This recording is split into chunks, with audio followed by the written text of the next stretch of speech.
నమస్తే. మొత్తానికి కాంగ్రెస్ పార్టీలో సునీల్ కనుగోలు ఇచ్చిన సర్వే అసెంబ్లీ ఎలక్షన్లో మాత్రం మంచి మజాయితీ ఇచ్చింది. మేము గెలవబోతున్నామనేసి వాళ్ళు ఏదైతే అనుకున్నారో దాన్ని వాళ్ళు సక్సెస్ అవ్వగలిగారు.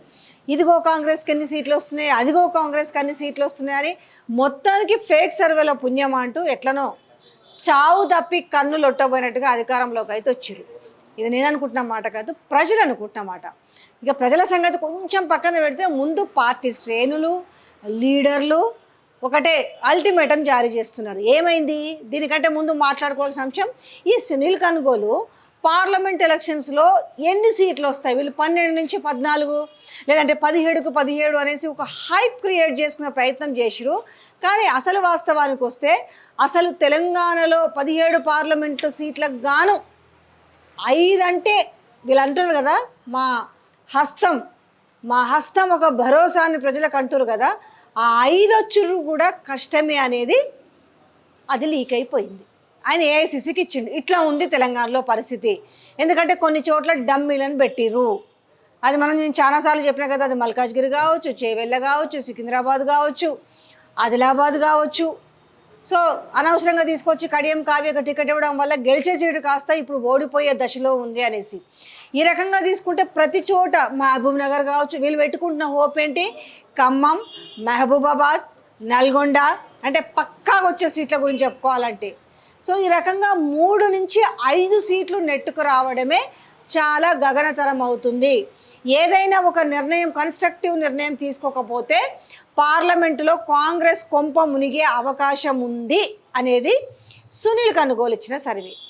రెండోది కూడా తెలంగాణలో ఎందుకు అప్రతిష్ట పాలవుతున్నారంటే, ఒకవైపు రాహుల్ గాంధీ ఏమో బీజేపీ రాష్ట్రాలని చీల్చుకుంటూ వస్తుంది, కూలదోస్తుంది కాబట్టి ఏదైతే రాజ్యాంగంలో ఆ 10వ క్లాజ్ ఉందో దాన్ని సవరించి మేము దాన్ని స్టేబుల్ చేస్తాము. ఎవరైనా ఒక పార్టీ గుర్తు మీద గెలిచి మరొక పార్టీకి ఫిరాయిస్తే వాళ్ళ ఎమ్మెల్యే కావచ్చు, ఎంపీ కావచ్చు, ఎమ్మెల్సీ ఇట్లాంటి సభ్యత్వాలు రద్దు అవుతాయి, రద్దు చేస్తాము, ఆ క్లాజ్ని సవరిస్తామని. ఆయన ఏమో దేశవ్యాప్తంగా అది చెప్పుకొని వస్తుంటే గేట్లు తెరిచినామని చెప్పారు. ఇదంతా తెలంగాణ ప్రజలు అనుకుంటారు. మరి రాహుల్ గాంధీ ఏమో ప్రధానమంత్రి కావాలంటాడు, ఈయన చేస్తే పనులు ఇట్లున్నాయి, మరి చేసుకుంటే గీసుకుంటే బీఆర్ఎస్ ఎల్పీని విలీనం చేసుకోవాలి. కానీ ఈ ఒక్కరిద్దరు స్క్రాప్ని ఎందుకు చేర్చుకోవడము అనేది తెలంగాణ ప్రజలు చర్చించుకుంటున్నారు. దీనికి సంబంధించిన ఒక వార్త కూడా నేను మీ దృష్టికి తీసుకొస్తున్నా. ఓడిపోయేలా ఉన్నాం సార్, మా పైసలు మాకు ఇచ్చేయుండ్రి. ఎవరు వాళ్ళు? రేవంత్ రెడ్డిపై టికెట్లు కొన్న అభ్యర్థులు ఒత్తిడి చేస్తున్నారు. ఎవరెవరైతే టికెట్లు కొనుక్కున్నారో వాళ్ళు ఏమంటారు, ఓడిపోయేలా ఉన్నాం, మా పైసలు మాకు వెనక్కి తిరిగిచ్చేరు అనేసి. ఇప్పటికే 100 కోట్లు ఖర్చు చేశామని ఆవేదన, ఆరిపోయిన దీపంలా మారిన ఫేక్ సర్వేల రిపోర్టు, తప్పుడు రిపోర్ట్లతో రేవంత్ డబ్బులు దడ్డుకున్నారని ఆక్రోశం. ఫస్ట్లో ఏమన్నారు, 12 నుంచి 14 వస్తాయి, అవసరమైతే 17 వస్తాయని ఒక ఫేక్ సర్వేని ఏదైతే అసెంబ్లీలో ఒకటి క్రియేట్ చేసి సక్సెస్ అయింది కదా, ఇప్పుడు కూడా అదే పందాలో అదే జానర్లో సునీల్ కనుగోలు పెట్టుకొని చేసే ప్రయత్నం చేసి కొన్ని ఇప్పించిండు. కానీ తర్వాత ఏమైంది, అసలు సిసలైన సర్వేలు బయటికి రావడంతో జనాలకు రియలైజేషన్ వచ్చింది. అదొకటే కాదు, ఆ సర్వేలు ఎందుకు వచ్చినాయి 4 నుంచి 3 నుంచి 5 సీట్లే అనేది. ఏవైతే 6 గ్యారంటీలో 13 అంశాలు ఉన్నాయో అందులో తూతూ మంత్రంగా 3-4 అంశాలు చేసి అసలైన అంశాలని గాలికి వదిలేసిండు కదా. ఇంకా జనాలు మాత్రం ఆ మాత్రం ఊరుకుంటారా? మాకు వచ్చే పైసలు 2500 ఏవి, పెన్షన్ 4000 ఏది, వికలాంగులకు 6000 ఏవి, తర్వాత రుణమాఫీ ఎక్కడ పోయింది, రైతు భరోసా ఎక్కడ పోయింది, రైతు కూలీల పైసలు ఎక్కడ పోయినాయి, కౌలు రైతుల పైసలు ఎక్కడ పోయినాయి, కళ్యాణ లక్ష్మి కింద 1,00,000 ఎక్కడ పోయింది, తులం బంగారం ఎక్కడ పోయింది, ఇవన్నీ ప్రజలు అడగడం వల్ల ఏమైంది, ప్రజల్లో ఒక వ్యతిరేకత రావడం వల్ల 3 నుంచి 5 సీట్లు రావడమే గగనంగా అయింది. దీంతో ఏంటి, సీట్లు కొనుక్కున్న వాళ్ళు లేదులే నాయన, మీరు ఫేక్ సర్వేలు స్టార్టింగ్లో పెట్టి మా దగ్గర డబ్బులు అందుకున్నారు, మా పైసలు మాకు వెనక్కి ఇచ్చారు, మాకు సీట్ వద్దని అంటున్నారు. ఇక ఓడిపోయిన సీట్లు తమకు కట్టబెట్టారని మరొక వైపు సంచలన ఆరోపణలు.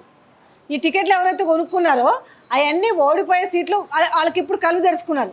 ఫస్ట్ ఏదో కాంగ్రెస్ మాన్యా ఉంది, మేము గెలిచేస్తామనేసి పాపం 100 కోట్లు ఇచ్చి టికెట్లు కొనుక్కున్నారట. ఇప్పుడు మాత్రం అది కాదు, తమ డబ్బులు తమకు తిరిగి ఇవ్వాలంట డిమాండు. అయితే పట్టించుకోండి రేవంత్ రెడ్డి, ఫోన్లు చేసిన ఎత్తని వైనం. పబ్లిక్ తెలియదు రేవంత్ రెడ్డి అనే వ్యక్తి ఫోన్లు మాత్రం అస్సలు ఎత్తాడనేసి ఆ పార్టీలో జాయిన్ అయ్యి మా తమ్ముడు సీఎం కావాలని కోరుకున్న మోత్కుపల్లి నరసింహుల పరిస్థితి ఇవాళ ఏమైంది?